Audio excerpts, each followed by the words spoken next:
So I want to talk about the first time I moved out. Everyone has a first time for everything. I kind of thought I'll move out. I had 50-50. Nilikuwa tu 50-50, ni move out, nisi move out. And kwanza nilikuwa na option ya to go live with my friend, which I was actually at my friend's place for like a week. And the other option was, no, don't live with your friend, go move to your place. And I remember this one time, nilikuwa na, I love radio. Oh, nipe kazi ya radio. I love radio. And nilikuwa na pata classes in a certain radio station. I don't want to mention names, but in a certain radio station, nilikuwa na pata like kind of classes. This is what you do, this is how you do it, this is how you engage an audience, And I remember it was good, at least mwanzo ilikuwa sawa. And then it got to a point where huyo DJ yako ananipea amani. Radio. Surely. And I remember this one day, alikuwa amenifika tu hapa. I was so tired. And then I went to my friend's place. And there was one thing that had gone amiss. I just said, I think I need my space so that when hata nikikuja na mood kama hii, I don't like project it kwa mtu mwingine. You know, that's not the way I want to live, especially if you're living with a friend, right? Kitu nilikuwa nimenunua peke yake ni pillow na blanketi. Even though nilipata blanketi. One time my friend and I, few days before this day, my friend and I tulikuwa naenda Gikomba kununua nguo etc. hivyo vitu kadhaa, vitu kidogo tu that I needed so that ndo nihamie kwake. And nikishuka pale Ngara nilipatana na rafiki yangu anaitwa, not rafiki, well ni rafiki but ni fan wangu anaitwa Matt akanisalimia na 1,000. Nikasema haha, hii 1,000 itafanya kitu. Nikaenda nayo Gikomba nikanunua blanketi. So Matt ndio amekuwa sponsor wa blanketi mpaka leo. Right, so nilikuwa nimenunua hiyo blanketi and I had a pillow and I think I had a brush hizo.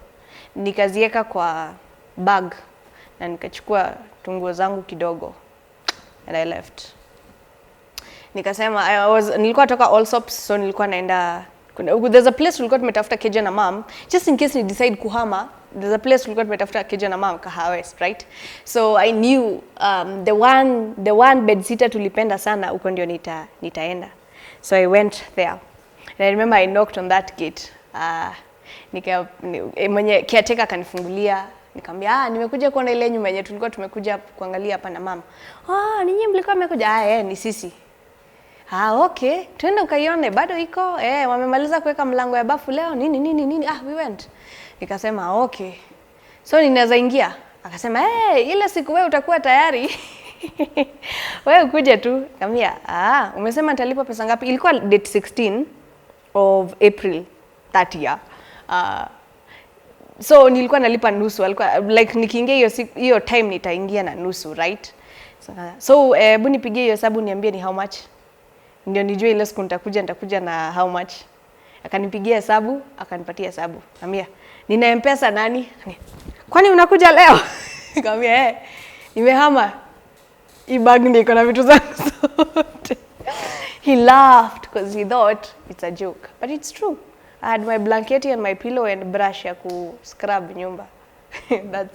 That's how I moved into my first house. And I remember I have a thing with my chest, so singeosha huko. So I had to like call this mama huko nje nimpatie so mbili, and I told her anioshe huko kote now, at least wipe the walls kwa sababu ya kifua yangu. Then I told her ninahamia hapa.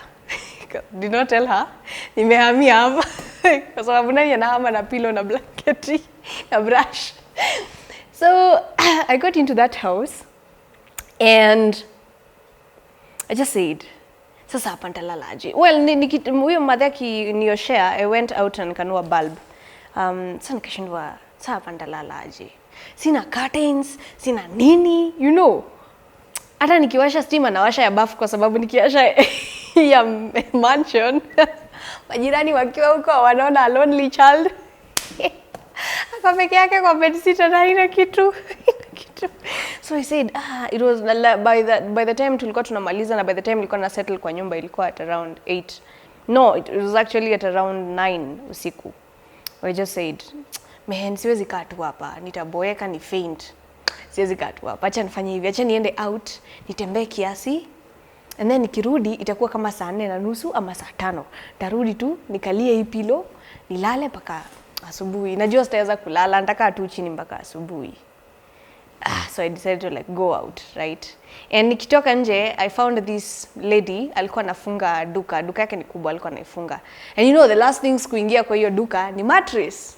Yay! Nikamuuliza hii mattress ni pesa ngapi? I picked one. Hii ni how much? Ananiambia ni 45. 45? Said, wewe mtu wa nduthi? Kuja. Kuja ukaniambia good right mbele. Nikaweka mattress kwa hiyo nduthi. Nikalipa umadhe. Tukwenda kwa nyumba. Nikanunua mattress, akaniwekea kwa nyumba. Nikaiweka hapo, nikaiweka chini. Nikajifunika vizuri, niko na pillow, nikalala. It was so lovely, and that is how I moved to my first house. And everyone has their own chronicles about how they moved to their first houses. Yeah, so can I tell you something? This is a bit personal, but the next day I told my friend that, nilikuwa nimehama, move out to my place, blah, blah, blah. She was a bit mad. She wanted me to stay in her place. But the next day, so I told my other friends that, I told 4 friends of mine that nilikuwa nimehamia nyumba mpya na niko na housewarming wakuje. All of them were men, dudes. Men ni different, men ni watu wakubwa kidogo. All of them were dudes. Just one decided to come for the housewarming. One. Mi hata sikuwa namjua vizuri. But you know what? He's this tall, he's dark, and he looks good, and he has like this good hair. So mi bado niko tu na tense, niko like, guys, atakuja hapa aje? Kwa hii nyumba hakuna kitu yote. The only thing that iko kwa hii nyumba ni mattress na blanketi na pillow. Atakuja hapa. Akaniambia ako Ruaka, anataka kuja. Instead of kumwambia that aingie, kuna gari za Ruaka zenye ni direct zinakuja mpaka Qarre West. Nikamwambia uende town, uingie gari za Qarre. Ukifika town nitakuonesha gari za Qarre West, uingie gari za Qarre West ukuje. Hoping aone nimemchokesha sana. Ame take such a long time kukuja hii housewarming kwa sababu niye pekee ame decide kukuja. Maybe by the time anafika town atachoka aende kwao. That was the plan. Akafika town, hakunipigia hata nimuoneshe kwenye gari za Qarre West ziko. Alikuja tu. Alinipigia tu akaniambia, "Sasa niko ndani ya gari ya Qarre West." I said, "The devil is a liar." Okay, Jesus is good too because sasa nitaanzia wapi? Like how will I even nitamwelcome aje huku? Kama sawa, ukifika stage karibu na kennel unipigie. Akafika stage karibu na kennel. And good thing, woman was rich. I had money. I was like a 19-year-old, but I had money. Tukifika hapo nikamwambia, "Sasa kwa hiyo nyumba hakuna kitu." Kuna the spirit. Roho iko, mwili iko. Okay, kwa hiyo nyumba hakuna kitu, tutaenda tukinunuanga kila kitu moja moja. So kwanza tupitie kwa gas, alafu tuende tukanunue vikombe za plastic at least tupate housewarming. Usiseme ulikuja housewarming nikakupea soda na ya glass na na glass yenyewe. So tukaenda tukanunua gas, tukanunua vikombe zingine za plastic, tukanunua sahani zingine za plastic, tukanunua vijiko zile za 10 zenye ukikula ugali fanye hivi inakunjika.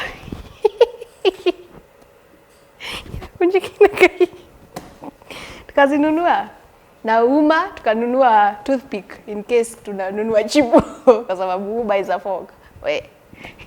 So anyway, we bought things, we bought food, we bought nyama choma, tukaenda kupikia ugali. And he was the only person who came to the housewarming. And tell you what, yeah, he warmed the house. Hakulala. Don't even get there. Hakulala. Hakulala. He was the only one who came in. We warmed the house by being there in that environment. Tukapika. Unajua mkipika kwa bedsitter joto. We warmed the house. Can I tell you something interesting? He's still my boyfriend to this date. Like, yeah. he's still warming my house. That's my first story of how I moved out to my own place. I'd love to like hear yours, and I'd love to like invite you to my studio so that you like tell me your story about how you like moved out to your first place. Or it could just be an interesting story about how you like it could be another Mikosi, like the previous segments we've done of Mikosi. You could you're welcome to like tell us these stories. Let's share these stories. Again, Muffler did their thing, and you can get t-shirts as a Muffler. Follow Muffler on IG, and you can get their hoodies. You can get their, I think it's named cargo pants. Cargo pants, they have amazing things. Look good with Muffler and get these stories from Koi. By the way, like, subscribe, share, comment if you like this video. Asante sana.